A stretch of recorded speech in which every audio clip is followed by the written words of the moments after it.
American memorials in the Pacific are kind of few and far between. This is technically a memorial to World War II.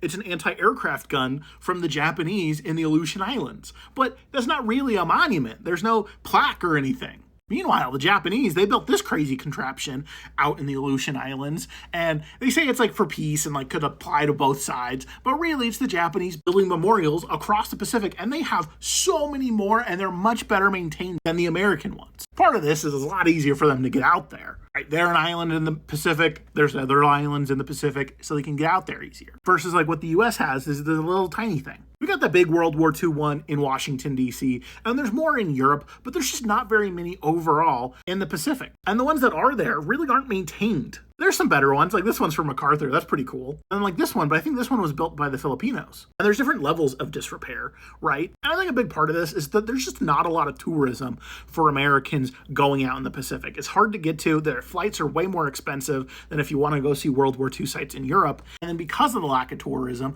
nobody's building these monuments because normally it's not the US government doing it. It's normally veterans groups or other people that they go out to the Philippines and then they build it. And in some places like Guadalcanal, where it's a really famous battle, they did bother to build something.